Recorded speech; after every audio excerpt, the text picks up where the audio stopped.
அதாவது கடந்த 5 ஆண்டு காலத்தில் முத்துவேல் கருணாநிதி ஸ்டாலின் அவர்கள் செய்த தப்புலாம் என்ன அப்படிங்கிறத கொஞ்சம் நினச்சி பார்க்க வேண்டியதாக இருக்குது. இப்போது டெய்லி நம்ம அவர் அதை பண்ணார் இதை பண்ணார் அந்த திட்டம் இந்த திட்டம்லாம் பேசிகிட்டு இருக்கோம்ல. இருந்தாலும் அவர் என்னென்ன தவறுகள் செய்தார் அப்படிங்கிறதையும் கொஞ்சம் ஞாபகப்படுத்தணும்ல. கொஞ்சம் ஞாபகப்படுத்துவோம். இப்போ எப்படின்னு பார்த்தீங்கன்னா, முத்துவேல் கருணாநிதி ஸ்டாலின் அவர்கள் முதலமைச்சர் ஆன உடனே என்ன பண்ணியிருக்கணும் அப்படின்னா, சட்டமன்றத்தில் இதுக்கு முன்னாடி எடப்பாடி பழனிசாமி உட்காந்துட்டு இருந்தார் இல்லையா, அந்த சேரை சல்லியாக அடித்து நொறுக்கியிருக்கணும். சல்லியாக அடித்து நொறுக்கி அதை அள்ளி போட்டுட்டு புது சேர், முதலமைச்சர் உட்கார்றதுக்கு புது சேர் செஞ்சு உட்கார்ந்துருக்கணும். இதை செய்யாதது முத்துவேல் கருணாநிதி ஸ்டாலின் அவர்களுடைய தப்பு.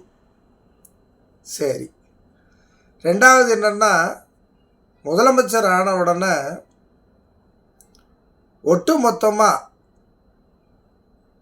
அரசு ஆஸ்பத்திரியாக செயல்பட்டுக்கிட்டு இருந்திருக்கிற அந்த ஓமந்தூரார் தோட்டத்தில் இருக்கிற புது சட்டமன்றத்தில் இருக்கிற ஒட்டுமொத்த நோயாளிகளையும் அங்கே இருக்கிற எல்லா பொருட்களையும் டாக்டரையும் எல்லாத்தையும் ஒரு 10-20 லாரியில் அள்ளி கொண்டு நேராக எங்கேயாவது கிண்டி அல்லது ராஜீவ்காந்தி பொது மருத்துவமனை இல்லை ஸ்டான்லி மருத்துவமனை எங்கேயாவது கொண்டு அள்ளி போட்டுட்டு அந்த புதியதாக கலைஞர் பார்த்து கட்டிய அந்த சட்டமன்றத்தை ஃபுல்லாக நீட்டாக கழுவி விட்டு பெயிண்டிங் பண்ணி முதலமைச்சராக பதவி ஏற்று முதல்ல அந்த சட்டமன்றத்துக்குள்ளே தான் போயிருக்கணும். ஏன்னா அது பொதுமக்கள் பயன்படுத்துகிறாங்க, ஆஸ்பத்திரியாக இருக்குதுல்ல, அதை அப்படி விட்டுருக்கக்கூடாது. அதை சட்டமன்றமாக மாற்றிருக்கணும்.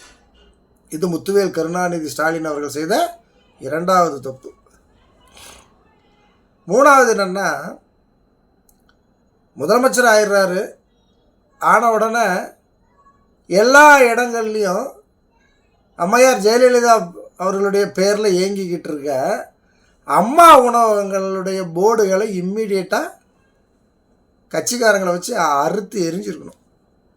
எல்லா போர்டையுமே அடித்து உடச்சி தும்சம் பண்ணி அம்மா உணவகம் போர்டெல்லாம் தூக்கி தூர போட்டுட்டு கலைஞர் உணவகம் அல்லது முத்துவேல் கருணாநிதி ஸ்டாலின் உணவகம் அப்படின்னு மாற்றிருக்கணும்.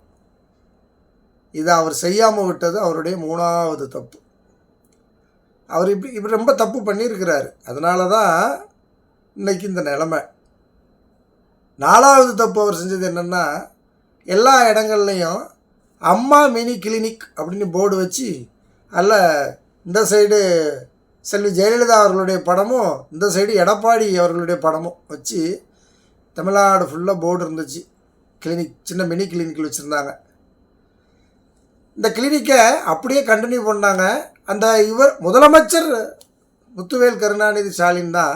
ஆனால் இவருடைய படம் அந்த கிளினிக்கில் இல்லை. எடப்பாடியார் படமும் அம்மாவோட படமும் இருந்துச்சு. எந்த போர்டையுமே எடுக்க விடாமல் அப்படியே இருக்கட்டும் அப்படின்னு சொல்லி அந்த கிளினிக்கை நடத்தினார் இல்லையா. இது முத்துவேல் கருணாநிதி அவர்கள் செய்த நாலாவது தவறு. அந்த போர்டெல்லாம் கட்சிக்காரனை விட்டு திமுக காரனை விட்டு எல்லாத்தையும் புட்டிங்கி வீசு அப்படின்னு சொல்லியிருக்கணும். இது அவர் செய்யாமல் விட்டது. இது அவருடைய தப்பு. அடுத்தது என்னென்னா, கோயம்பேடு பேருந்து நிலையம். அந்த கோயம்பேடு பேருந்து நிலையத்தில் செல்வி ஜெயலலிதா அப்படின்னு பெரிய போர்டு இருக்குது. கலைஞர் போர்டும் பக்கத்தில் இருக்குது. ஆனால் செல்வி ஜெயலலிதா அப்படிங்கிற போர்டை அடித்து உடச்சி ஜேசிபி வச்சு நிறவி இருக்கணும். அதை நிறவாமல் விட்டுட்டார். இது அவர் செய்த 5வது தப்பு. ஆட்சிக்கு வந்தாச்சு, அதிகாரத்துக்கு வந்தாச்சு, முதலமைச்சர் ஆயாச்சு, ஏன் இதை செய்யலை? இதை செஞ்சுருக்கணும். இதை செய்யாதது தான் அவர் செய்த மிகப்பெரிய தப்பு. அடுத்தால் என்னென்னா, அந்த பேருந்து நிலையத்துக்கு எம்ஜிஆர் பேருந்து நிலையம் அப்படின்னு பேர் வச்சுருக்கிறாங்க. இது இருக்கிறதுல எவ்வளோ பெரிய விஷயம் பாருங்கள். அதை உடனடியாக எம்ஜிஆர் பேருந்து நிலையங்கிறத மாற்றிட்டு கலைஞர் பேருந்து நிலையம் அல்லது முத்துவேல் கருணாநிதி ஸ்டாலின் பேருந்து நிலையம் அப்படின்னு பேருந்து நிலையத்துக்கு இம்மீடியட்டாக கோயம்பேடு பேருந்து நிலையத்துக்கு பேரை மாற்றிருக்கணும். அதை மாற்றாதது 6வது தப்பு. முத்துவேல் கருணாநிதி ஸ்டாலின் அவர்கள் செய்த 6வது தப்பு. அது எப்படி? ஆட்சி நம்மக்கிட்ட இருக்குது, முதலமைச்சர் நம்ம, அது எப்படி எம்ஜிஆர் பேர் அங்கே இருக்கிறது? தூக்கி இருக்கணும், இம்மீடியட்டாக தூக்கி இருக்கணும். இதுதான் அவர் பண்ண 6வது தப்பு. அவர் பண்ண 7வது தப்பு என்ன தெரியுமா? கெளாம்பாக்கத்தில் பஸ் ஸ்டாண்டு, கெளாம்பாக்கம் பஸ் ஸ்டாண்டில் அங்கே அதிமுகவுடைய எல்லாரும் பேரும் இருக்குது.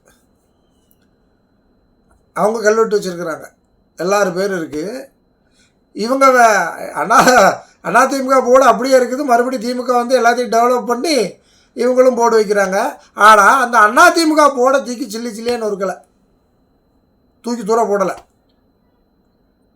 இது அவர் பண்ண வரிசையாக சொல்லிட்டாருங்க, நம்பர் மறந்து போச்சு, 7, 8, 9, 10 ஏதோ ஒரு தப்பு, இத்தனாவது தப்பு. அப்போது ஒன்றும் இல்லை, ஆட்சி அமைக்கிறாரு, முதலமைச்சர் ஆகிறாரு. சென்னை தெற்கு மாவட்டத்தில் மாண்புமிகு மருத்துவ நலத்துறை மந்திரி ஐயா மா சுப்பிரமணியன் அவர்கள் அந்த மாவட்டத்தில் ஒருத்தர் ஒரு அம்மா உணவகம் போர்டை எடுத்துட்டார். உடனடியாக அவங்க மேலே எஃப்ஐஆர் பதிவு பண்ணி அவங்கள கைது பண்ணுறாங்க. இதுதான் இருந்ததுலேயே பெரிய தப்பு. கட்சிக்காரனை அவுத்து விட்டுருக்கணும். இன்றைக்கி பாருங்கள், டிவிக்கே இன்றைக்கி மாண்புமிகு சி சொசஃபிசை முதலமைச்சராக இருக்கார். கட்சிக்காரன் என்னெல்லாம் பண்ணுறான் பாருங்கள். நம்ம கட்சிக்காரனுக்கு எவ்வளோ உரிமை கொடுத்துருக்கிறார் ஜோசப் விஜய். ஏன் நீங்கள் அதை வந்து திராவிட முன்னேற்ற கழக நண்பர்களுக்கு கொடுக்கல? இப்போது யார் வேணாலும் நேராக மருத்துவமனைக்கு போகலாம். மருத்துவமனைகளில் போய் இப்போ டீனுக்கிட்ட கேள்வி கேட்கலாம், இப்போ டாக்டர்கிட்ட கேள்வி கேட்கலாம், ஆய்வு பண்ணலாம். ஒரே ஒரு தகுதி தான் இருக்கணும். அதுக்கு என்னென்னா, அவன் வந்து மாண்புமிகு தமிழ்நாடு முதலமைச்சர் ஜி சொசஃபிசை அந்த கட்சியில் அவன் இருக்கணும். இப்போ டைரெக்டாக போய் அவன் பனையூர் ஆஃபீஸில் போய் ஐடி கார்டு வாங்கணும். நீங்களாம் இப்போ உங்கள் பேர் என்ன, உங்கள் அப்பா பேர் என்ன, உன் பிறந்த தேதி என்ன, உன்னோட ஆதார் கார்டு என்னென்ன, உன்னோட வாக்காளர் அடையாட்ட நம்பர் என்ன அப்படின்னு உங்களுக்கு பரிந்துரை பண்ணுற வட்டச் செயலாளர் யார், பகுதி செயலாளர் கையெழுத்து போட்டுன்றீங்க. இந்த பேச்சுக்கெல்லாம் அங்கே இடமே கிடையாது. ஒரு தட்டுனா போட்டால் ஐடி கார்டு வந்துடும். அதை வச்சுக்கிட்டு தமிழ்நாட்டில் இருக்கிற எந்த அரசு மருத்துவமனையில் வேணாலும் அவங்க ஆய்வு பண்ணலாம். பாருங்கள், கட்சிக்காரனுக்கு எவ்வளோ ஒரு அதிகாரத்தை கொடுக்குறாரு பாருங்கள் விஜய். எந்த பள்ளிக்கூடத்தில் வேணாலும் போய் ஆய்வு பண்ணலாம், எந்த பள்ளிக்கூடத்தில் தலைமை ஆசிரியர்கிட்ட போய் ஆய்வு பண்ணலாம், எந்த கல்லூரிகளுக்குள்ள உள்ள வேணாலும் போய். நான் வந்து விஜயோட டிவிகே கட்சியில் இருக்கிறேன். இப்போ அவங்களுக்குலாம் எப்படி நல்லா பாடம் நடத்துகிறாங்களா சார், உங்களுக்கு நீங்கள் என்ன படிச்சிருக்கீங்களா, உங்களுக்குலாம் நல்லா பாடம் சொல்லி கொடுக்குறீங்களா அப்படின்னு ஆய்வு பண்ணலாம். மருத்துவமனைக்கு போகலாம், பள்ளிக்கு போகலாம், கல்லூரிக்குள்ளே போகலாம், பஸ் ஸ்டாண்டில் போய் ஆய்வு பண்ணலாம், என்ன வேணாலும் பண்ணலாம். இவ்வளோ சுதந்திரம் இருக்குது சார் அந்த கட்சியில். இப்போ அதை விட என்னென்னு பார்த்தீங்கன்னா, முதலமைச்சரை விடுங்க, கல்வித்துறை அமைச்சர் இருக்கார ராஜ்மோகன். அந்த ராஜ்மோகன் ஒரு லைப்ரரிக்கு வராரு. அந்த லைப்ரரிக்கு உள்ளே வரும்போது அங்கே இருக்கிற கலைஞர் படத்தை எடுத்து ஒளிச்சு வைக்கிறாங்க அரசு அதிகாரிங்க. ஏன்னா கலைஞர் படத்தை அமைச்சர் பார்த்துடக்கூடாதான், அதுக்கு பயந்து அந்த படத்தை எடுத்து ஒளிச்சு வைக்கிறாங்க. இப்போ நேற்று என்னன்னு பார்த்தீங்கன்னா, கடல் நீரை குடிநீராக்கும் திட்டம், அது ஏற்கனவே ஒரு பிளான்ட் ஓடிக்கிட்டு இருக்கு. அடுத்த பிளான்ட்டை வந்து தலைவர் முத்துவேல் கருணாநிதி ஸ்டாலின் அவர்கள் ஆரம்பித்து வச்சாங்க. முக்கால்வாசி வேலை நடந்துக்கிட்டு இருக்கு. யூனிட் 2 அதை பார்க்குறதுக்கு தமிழ்நாட்டினுடைய முதலமைச்சர் மாண்புமிகு ஸ்ரீ சொசஃபிசை போகிறார். அங்கே முத்துவேல் கருணாநிதி ஸ்டாலின் அப்படிங்கிற கல்வெட்டை உடனடியாக உடச்சி எடுக்கிறாங்க. ஏன்னா முதலமைச்சர் போகிறார் இல்லையா, டிவிக்கே முதலமைச்சர் போகிறார்ல, அதை உடனே உடச்சி எடுக்கிறாங்க. அப்போ பாருங்கள், இப்போல்லாம் எவ்வளோ கரெக்டாக ஆட்சி நடத்துகிறாரு விஜய் சார். என்னமோ கொஞ்சம் மரியாதை தான் பேசணும். ஏன்னா நம்ம ஏதாவது கோவத்தில் பேசி அப்புறம் வந்துட்டு பொய் வழக்குகள் புலைகிறதுக்கு ரெடியாக இருக்காங்களே. ஒருமையில் பேசிவிட்டார், பன்மையில் பேசிவிட்டார். இந்த தமிழில் எங்கே கண்டுபிடிக்கிறாங்கன்னு தெரியல. ஒருமையில் பேசிவிட்டார், பன்மையில் பேசிவிட்டார், இடைச்சொற்கள், வல்லினம், மெல்லினம், இடையினெல்லாம் பேசுவாங்க போல இருக்குன்னு. அப்போது ஆமாம், இந்த ஒரு நடிகர் ஒருத்தர் இருக்கிறார், இப்போ இந்த படத்துலலாம் நடிச்சிருக்கிறார், இந்த விஷ்ணுவா. அவர் விஜய்னு சொன்னதுக்கு அவரை படாத பாடுபடுத்துகிறாங்க. அவர் பேர் விஜய் தானே, அந்த விஜய்னு சொன்னதுக்கு அவரை படாத பாடுபடுத்துகிறாங்க. சரி, வருவோம், மேட்ருக்கு வருவோம். இப்போ என்னென்னா, அந்த நெமிலியில் இருக்கிற அந்த முத்துவேல் கருணாநிதி ஸ்டாலின் அவர்களுடைய கல்வெட்டை உடச்சி எடுக்கிறாங்க. அப்போ எங்கேயுமே இப்போது எவ்வளவு தெளிவாக ஆட்சி பண்ணுறார் விஜய் சார். இந்த தெளிவான ஆட்சியை மாண்புமிகு முத்துவேல் கருணாநிதி ஸ்டாலின் அவர்கள் ஏன் பண்ணலை? அத்தனை ஜெயலலிதாவினுடைய படங்களையும் ஃபோட்டோக்களையும் கல்வெட்டுகளையும் அப்படியே வச்சது தப்பா? தப்பு இல்லையா? அவ்வளோத்தையும் உடச்சி எடுத்துருக்கணும்ல இந்த 5 வருஷத்தில். தமிழகத்தினுடைய இந்த தமிழகத்தை பார்த்து பார்த்து செதுக்கின சிற்பி கலைஞர் சட்டமன்றத்தில் உட்கார்ந்துருந்த சேரை அது வேண்டானா அது கவர்மெண்ட் ப்ராப்பர்ட்டி, அதை எடுத்து ஓரமாக தூக்கி போட்டிருக்கலாம். நீங்கள் புதுசாக ஆடம்பரமாக சேர் கூட செஞ்சு உட்காந்துக்கலாம். ஆனால் சட்டமன்றத்திலே சில்லி சில்லியாக அடித்து நொறுக்கி தூக்கி அள்ளி போட்டுட்டு ஒரு புது சேரில் உட்காந்தாங்க ஜெயலலிதாம்மா. நான் ஒன்றும் தப்பான தகவல்லாம் சொல்லலை, இது உண்மையாக நடந்த நிகழ்வு. அப்போ இப்படியெல்லாம் அராஜகம் பண்ணுறவங்கள மக்களுக்கு பிடிக்கி. அங்கே தான் நீங்கள் யோசிக்கணும். அதாவது மனிதாபிமானம், சகிப்புத்தன்மை, வேறு கட்சி அதை செஞ்சுருந்தாலும் அவர்கள் செய்த அந்த உழைப்பை நம்ம உரசி எடுக்கக்கூடாது, அந்த கல்வெட்டை பிடுங்கி தூர போடக்கூடாது, எம்ஜிஆர் பேருந்து நிலையங்கிறத மாற்றக்கூடாது. இப்படிலாம் நல்லவனாக இருந்ததுனால தான் மக்களுக்கு மாண்புமிகு முத்துவேல் கருணாநிதி ஸ்டாலினை பிடிக்கல, தோக்கடிச்சிருக்கிறாங்க. இப்போ எப்போவுமே இப்போ மக்கள் என்ன நினைக்கிறாங்கன்னா, நல்லவனாக இருக்கிறவனை பிடிக்கிறது இல்லை. ரொம்ப பழைய சினிமாக்களெல்லாம் பார்த்திங்கன்னா நல்லவனாக இருந்தால் பிடிக்கும், வில்லனாக பிடிக்காது. இப்போ வர்ற சினிமாக்கள்லாம் பாருங்கள், வில்லனை எல்லாருக்கும் பிடிக்குது, வில்லன் தான் நல்லவங்கிற மாதிரி காமிக்கிறாங்க. காலப்போக்கில் கொடுமைக்காரன், கொலை செய்பவன், திருடுறவன், பொய் சொல்கிறவன், ப்ராடு பண்ணுறவன், பித்தலாட்டம் செய்கிறவன், அடுத்த ஒரு உழைப்பை உறிஞ்சிறவன், இவங்கள தான் மக்களுக்கு பிடிக்குமோ அப்படிங்கிற ஒரு சந்தேகம் இந்த தேர்தல் நமக்கு ஏற்படுத்தியிருக்கு.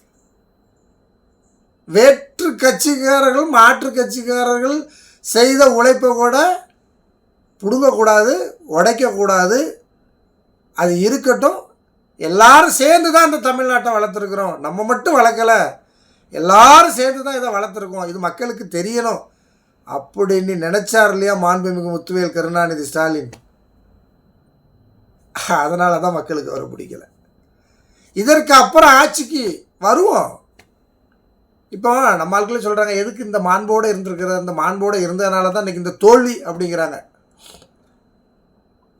தேர்தலுக்கு அப்புறம் 50 நாட்கள் ஆட்சியில் நீங்கள் உங்களுக்கு தெரிஞ்ச உங்கள் ஊரில் இருக்கிற ஒரு 10 பேர்கிட்ட, 10 பெரியவங்கள்ட்ட கேளுங்க, இந்த ஆட்சி நல்லா இருக்கா, உங்களுக்கு பிடிச்சிருக்கா? இந்த நெமிலியில் கடல் நீரை குடிநீராக்கும் திட்டத்துக்கு ஸ்டாலின் அவர்களுடைய பேர் இருந்துச்சாமல் அந்த கல்வெட்டை உடச்சி எடுத்தாங்களாமா, அது சரியா அப்படின்னு மட்டும் கேளுங்களேன். அது கரெக்டு தானே, விஜய் பண்ணுறது கரெக்டு தானே அப்படின்னு ஒருத்தர் சொல்லிட்டாலும் வீடியோ போடுறது நாளையிலேருந்து நிறுத்தப்படும். அப்படிப்பட்ட கேவலமான மாண்பையும் அப்படி ஒரு கேவலமான அரசியலையும் பண்ணுறதுக்கு முத்தமிழறிஞர் டாக்டர் கலைஞர் எங்களை சொல்லித்தரல. எங்களுக்கே சொல்லித்தரலங்கிறபோது அவர் பெற்ற பிள்ளை மாண்புமிகு முத்துவேல் கருணாநிதி ஸ்டாலினுக்கு அந்த கேவலமான அரசியலையும் கீழ்த்தரமான அரசியலையும் சொல்லி கொடுத்துருப்பாரு. அப்படி ஒரு கேவலமான அரசியல் பண்ணி அப்படி வில்லனாக இருந்து அப்படி ஜெயிச்சு தான் இந்த நாட்டுக்கு முதலமைச்சராக ஆகணும்னா அப்படி ஒரு செயல் வேண்டாம். எல்லோரும் உழைத்திருக்கிறார்கள். அது கர்ம வீரர் காமராஜராக இருக்கட்டும், அண்ணாவாக இருக்கட்டும், கலைஞராக இருக்கட்டும், எம்ஜிஆராக இருக்கட்டும், ஜெயலலிதாவாக இருக்கட்டும், ஓபிஎஸ்ஸாக இருக்கட்டும், எடப்பாடியாராக இருக்கட்டும், எல்லாருமே தப்புங்கிறது வேறு விஷயம். ஆனால் எல்லாருமே இந்த தமிழ்நாட்டினுடைய வளர்ச்சிக்கும் இந்த மக்களுடைய வளர்ச்சிக்கும் உழைச்சிருக்கிறாங்க. யாருமே இந்த இந்த கல்வெட்டை போய் பிடுங்கிறது, அடுத்தவனுடைய உழைப்பை போய் பிடுங்கிறது, இதெல்லாம் யாரும் செஞ்சு இந்த இடத்துக்கு வரணுன்னா இந்த காட்டாட்சியெல்லாம் பார்த்து தான் நாங்கள் வளர்ந்த கட்சி இது. ஒன்றும் பிரச்சனை இல்லை, நீங்கள் என்ன வேணாலும் பண்ணுங்கள். இதை மக்கள் பார்த்துக்கிட்டே இருக்கிறாங்க. என்னென்ன வேலை செய்கிறீங்க, எங்கே போகிறீங்க, என்ன பண்ணுறீங்க, எங்கெல்லாம் போட நீக்கிறீங்க, எங்கெல்லாம் கிழிக்கிறீங்க, இதெல்லாம் பார்த்துக்கிட்டு இருக்காங்க. வெகு விரைவில் தேர்தல் வரும். அந்த தேர்தலில் மக்கள் பதில் சொல்ல காத்திருப்பாங்க. டிஎம்கேக்காரங்களுக்கு ஒரே ஒரு விஷயம் சொல்கிறேன். எல்லாருமே என்னென்னா இப்போ வந்து இவங்க இவ்வளோ இது பண்ணுறாங்க, இதெல்லாம் முதல்ல பண்ணியிருக்கணும், பண்ணாமல் விட்டுட்டாரே நம்ம தலைவர் அப்படின்னு ஒரு சிலர் பேசுகிறத கூட நான் கேட்குறேன். வேண்டாம், அந்த கீழ்த்தரமான கேவலமான அந்த அரசியல் பண்ண வேண்டாம். அந்த அரசியல் நமக்கு வேண்டாம்.